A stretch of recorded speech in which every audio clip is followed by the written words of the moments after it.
The Mario Galaxy series is probably the most well-regarded video game series. Everything about Mario Galaxy is considered to be perfect. The music, the graphics, the level design, the animation, not the motion control levels. And the setting has so much potential, yet it hadn't really been explored up until the Wii. Mario in space.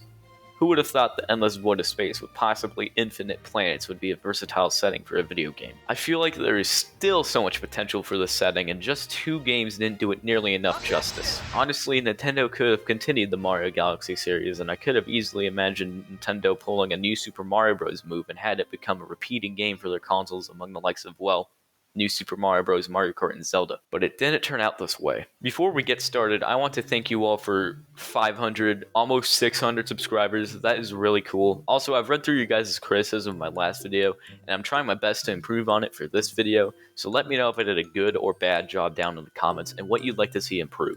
On with the video. The biggest flaw with Mario Galaxy wasn't the games themselves, but rather the console they were stationed on. The Wii was hyper-focused on the casual market, and I believe it is for that reason Mario Galaxy sold less than Nintendo's more approachable titles, such as New Super Mario Bros., Mario Kart, and Wii Fit. Don't get me wrong, Mario Galaxy 1 is in fact the 9th best-selling Wii game, so by no means was it a failure, but it sold less than half of what New Super Mario Bros. Wii sold. I'd be lying if I said I don't think this fact at least somewhat deterred Nintendo away from Mario Galaxy, or at least the name Mario Galaxy. After all, the official reason that Mario Galaxy 2 exists is just that Nintendo had so many more ideas that they all fit to create an entirely new game. It was even intended on being a DLC originally, but I'm sure you already knew that. And because both games were released within 2.5 years of each other, Nintendo didn't really get a chance to see the disappointing sales in comparison with the more casual titles until well after they'd released both games. So, where am I going with this? Well, the most predictable thing about Nintendo is its unpredictability. Sometimes they continue heavily criticize games, and other times they take forever or even cancel praised games, sequels, and or spin-offs. What I believe happened here, keep in mind pretty much this entire video is just me speculating and theorizing, this is all for fun, I'm not saying anything for certain, is that Nintendo saw their casual titles selling more than their big blockbuster Mario Galaxy games, so they got scared off from using that title and swapped to something much more approachable to the casual audience. And if you're a hardcore Mario fan, you probably already know which game I'm talking about. Super Mario 3D Land. Okay, hold up. Before you comment on something totally ripping into me, at least let me explain. Let's start with the basics. Each game's release date. Mario Galaxy 1 launched on November 1st, 2007. Mario Galaxy 2 launched on May 23rd, 2010.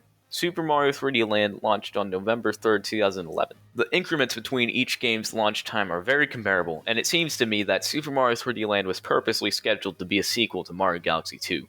Obviously, this alone isn't nearly enough to imply that Super Mario 3D Land is Mario Galaxy 3, so let's go down the extensive list of proof I have prepared. Mario 3D Land is very comparable with Galaxy in terms of animation. In Mario Galaxy, we see Mario take on a much more squashy and stretchy appearance when compared to 64 and Sunshine's much more stiff and realistic animation.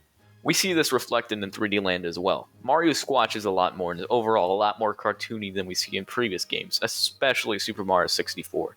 For example, when Mario crouches, we see in both games Mario appears much more squishy than we see him in other games. It looks like Nintendo literally used the scale tool to bring him down. Continuing on with the animation similarities, in Mario's run cycle in Galaxy, we see his arms swing in a cartoony and bendy fashion. We see when he swings his arms back, the forearm bit swings behind the rest of his arm, which is obviously impossible for a real arm to do.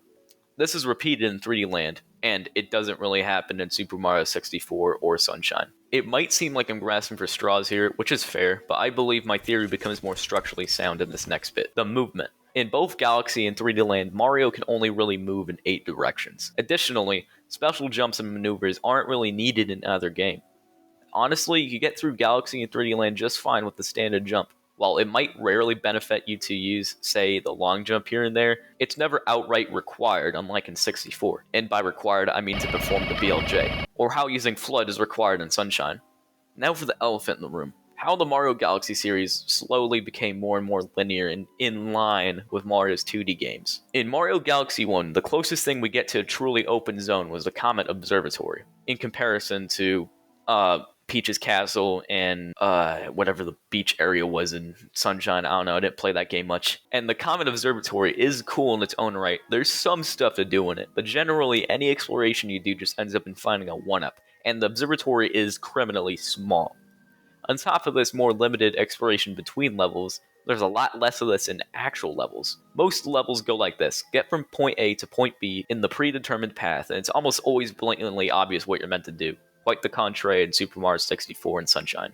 The most open aspect of these levels is finding the secret star when it pops up in the Galaxy selection screen. This linearity is cranked up to a 10 in Mario Galaxy 2. There is no common observatory, just a small ship that has nothing to do on it, and the Galaxy selection screen ditched the observatory's method of dividing groups of galaxies into separate rooms. It is now just a literal line, and it's very reminiscent of the New Super Mario Bros. Series. This trend of gradually becoming more and more linear and more like the 2D games is obviously very tied to 3D Land. And looking through all games, you can see what I'm getting at. The games gradually evolve into 3D Land's gameplay. Heck, Mario Galaxy 2's levels were even more straightforward, and you can make out the basic shapes of a level easier than the first installment, I'd argue. There are even more of those actual 2D segments in Galaxy 2's levels. What do we see in 3D Land? Basic levels, linear paths, obvious shapes, and heck, even some of the levels look like they're even based in space.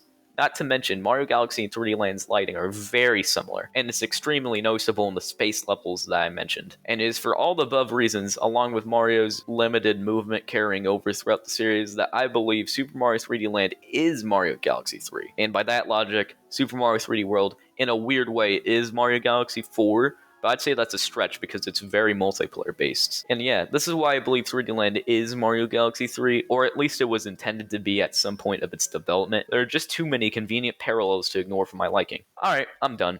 So what did you think of my little theory? Did you agree with it? Did you not? What are some similarities between 3D Land and Galaxy I might have missed? Or are some contradictions and errors I might have missed? Let me know down in the comments. And if you enjoyed this video and want to see more, and that subscribe button is red or white, why the heck did they change it?